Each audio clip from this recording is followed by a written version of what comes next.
Well, you probably have noticed I've got us a nice little project here. This thing is fantastic. I've searched all over and I've never seen another Exocar with a Triumph rocket in it. Some pretty amazing things about this car. For example, first off, no reverse. So that's one of the projects I'm working on this summer, is retrofitting a reversing gear of some kind. The second thing is it's a hand clutch on the shifter, just like a motorcycle. And I want to put a 3-pedal system in here, but unfortunately the steering gearbox is from a Vega, and it's right where the pedals would be, and the steering column goes right between your legs. So left brake, right gas, and to get a clutch in there, and I wanted to go to foot clutch. So that's going to be an engineering marvel. I can't wait to see what you think about that. But a comfy fit.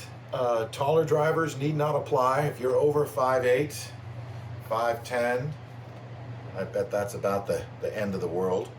But as you can see right now, I'm up to my nuts in wiring, and the first couple of wiring looms went well. And as you can see, color-coded.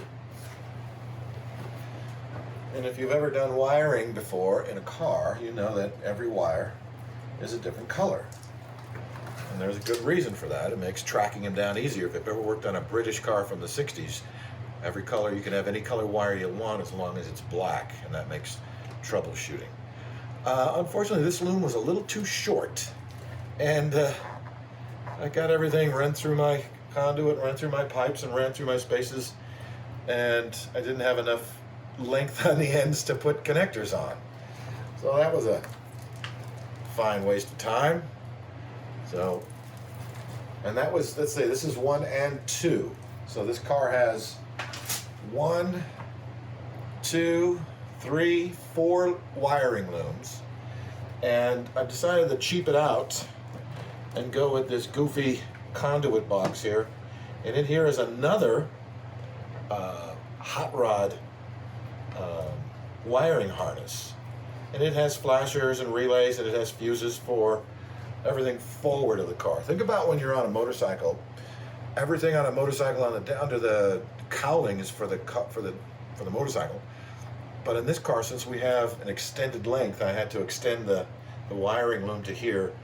And then we're going to put the gauges back in. But as you can see, as I got this, somebody decided to make the job challenging, as it were. Quite challenging. And the unfortunate thing is you have to have these gauges in line, because part of the computer system is actually inside the tachometer. It has to be connected to the ECU, or the whole, just like what are they, Dodge, they have to have that instrument cluster. Even if you're not using it, it's still got to be connected to the computer. That's what it's like with the Triumph rocket.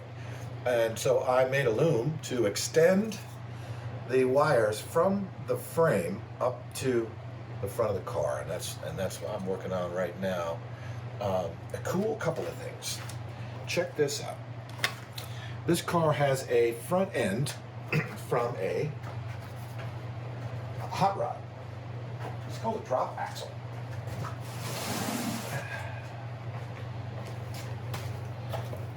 It's called a drop axle, and it's pretty cool, but not ideal for steering or modifying.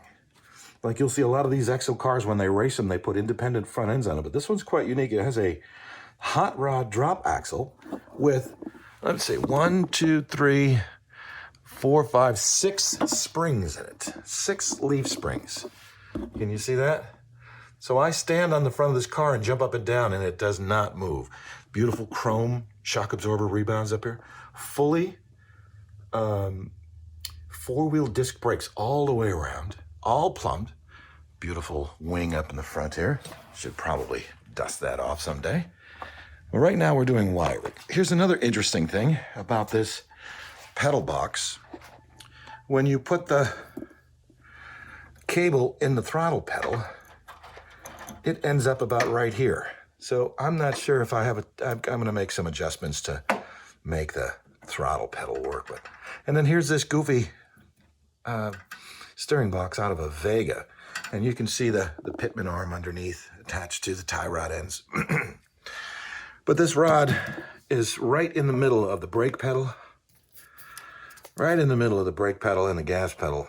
We're going to try and make this into a 3-pedal car, actually, instead of a hand clutch. And look at this down here. Another interesting thing you might want to do someday is put a throttle here. Wouldn't that be freaking crazy? So here's your clutch, and this is a sequential shifter. There's 1 down, 5 up. So it's a 5-speed. And one of the other big challenges we have with this vehicle is reverse. So let me show you what reverse is going to look like. So on reverse, the idea, you have to put a reversing transmission differential in between. This has a Ford Mustang rear end to it with 310 gears, and that's the negative battery cable there, and has a very, very short drive shaft. Can you see how short that drive shaft is? I haven't measured exactly, but I would say less than 12 inches. And you can see the frame rail comes down, and right where you'd want to put your reversing gear is right here. So we're going to have to get creative. I have a couple friends who are fabricators and hot rod junkies and things, and we're going to try and hook something up. If not, I'm just going to not pay attention to any of them and come up with some Rube Goldberg Frankenstein kind of thing. So this is the big oil tank on the side here. 3 intakes. Now there's dual butterflies in here. It's very interesting. You have one set, which you're looking at, but you're not supposed to push these. But if you look inside, there's actually another set, which are actually the throttle intakes. So there's 2 sets of butterflies on this thing. Pretty wild. You shouldn't move these with your fingers. You'll mess things up and uncalibrate it. But when the engine starts up, it calibrates all of the servos and motors. Big air box on it and just a massive bungle of wiring, coolant tank. As you can see, it's water cooled.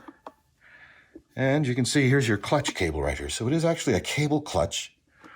I had a bike with a hydraulic clutch on it. Oh, it was nice. So maybe convert it to something like that. But look at here.